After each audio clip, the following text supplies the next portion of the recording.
The hunt for my next 5-star read is on.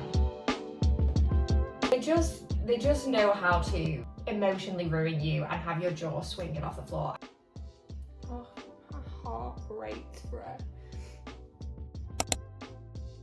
I have seen nothing but 5-star reviews for this series, and apparently it is true enemies to lovers, which I am a sucker for. However, apparently you need to have read Zodiac Academy to read this series, so I'm also going to answer that question, because whilst I have read Zodiac Academy, I read it 2 years ago and had the memory of a fish. If you haven't guessed from that, I'm reading Sins of the Zodiac by the Twisted Sisters. Everyone is saying like 5-star series, and Cinderella has just come out, which is what's inspired me to finally pick this series up. Like, am I even capable of a 5-star read? Am I even capable of that energy? Like, I just don't know anymore.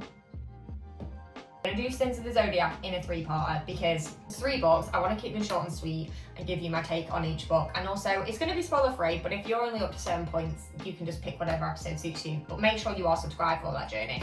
Let's get into it then. I guess we best go and see if this actually is a 5-star read, but pray for my sanity if it is not. I am back sooner than I expected because I realised I didn't tell you anything about the book Never Keep that I am reading. I'm not a blurb girl. I think the blurbs these days give us too much information.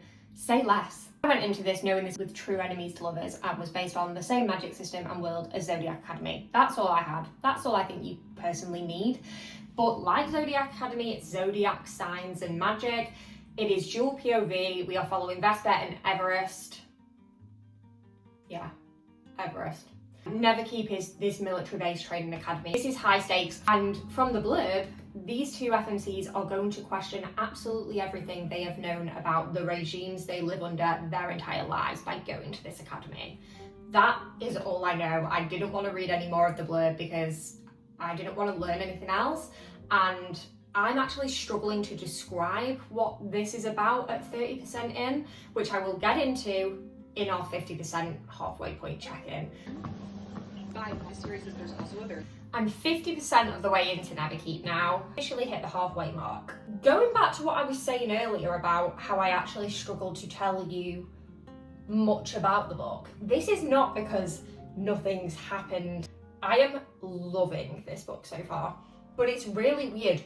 A lot's happened, but you're still figuring it out. So like, I know little bits that have happened, but it doesn't really tell me a lot about the book as a whole. To say we haven't really had any romance, and I am a big fantasy romancy girl, I am inhaling this book. Like, all I want to do is read this book. Only thing, and there is a slight but, I've only just sort of properly begun to be able to name and place the actual MMC for one of the characters.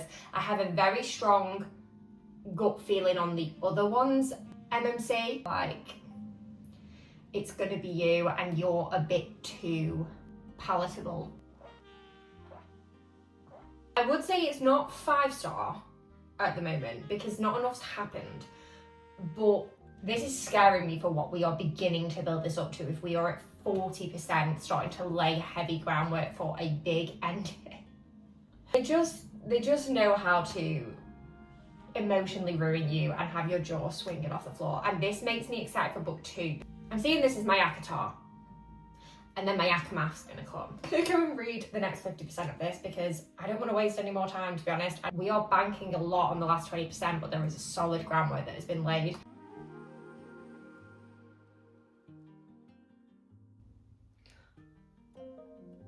What the hell is going on? Oh my god.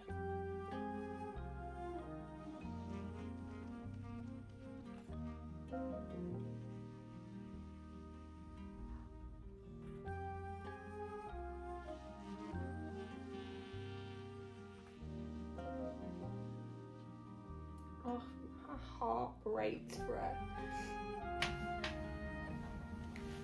So I finished Neverkeep last night. Do excuse me, I am slightly unwell, which is why I didn't do this last night. But I have some thoughts, to say the least, on this book. I thought the best way to do it is to split the book into 3 parts, explain my feelings at each part of the book, and then answer, do we need to have read Zodiac Academy, and what was my rating for the book. I have also started Echo 4. That is going to be a separate vlog. We are going to do a 3-parter, just as a reminder, so do make sure you have subscribed to the channel after this episode so you don't miss the next one. I really don't think you're going to want to miss that one. 0 to 10% of Never Keep. I was confused. I think it's fair to say. Just kind of thrown into the middle of something, and it's kind of just understand it. I didn't. I understood, obviously, gradually the FMC's backstories, but I didn't understand how they crossed over and linked to each other at that point. Then we do 10% to 50%. You would have to pry this Kindle out of my hands. I could not put this down. I was so in the story at that point. 50% to, and I'm gonna be specific, 95%, it dropped off. It was that it almost stepped up again in terms of plot and things going on. I just don't think things were explained as well as maybe someone like me. I need a lot of explanation. Like, you have to spell it out. My brain doesn't want to work. Like, I read for enjoyment. The second my brain has read the same page 3 times, it checks out and we just move on regardless. And then we hit the last 5%. And I understand that 5% of a book cannot make up 45% where you wasn't as bothered, but if it ever could, this was the book. Jaw was on the floor. My Kindle percentage was on 100% and things were still happening. I was like, how? To the point I had to immediately pick up Echo 4. Whoa. I was wrong in things that I thought about this book.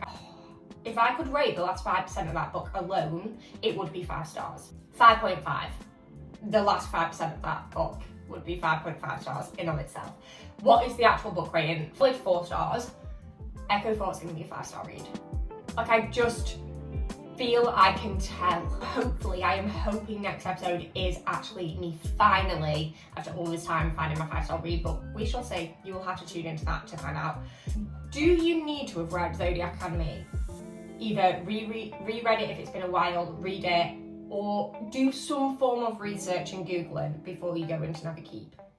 My personal opinion, yes. I obviously said no earlier because I had faith that whatever I was confused about from the very start of this book would become clearer throughout the book. No, it didn't. So I think you can Google maybe and find some of the answers.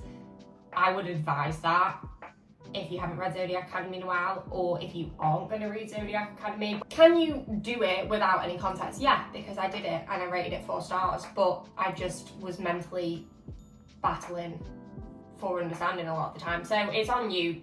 A solid 4-star read, I think, has laid the groundwork very nicely for a 5-star read next. We shall see. Don't forget to subscribe so you don't miss the next 2 episodes, because I actually think Echo 4 will be 5 stars. Thank you so much for watching, and drop an emoji in the comments that you think sums up Zodiac Academy the best, and I will see if I agree and it matches mine.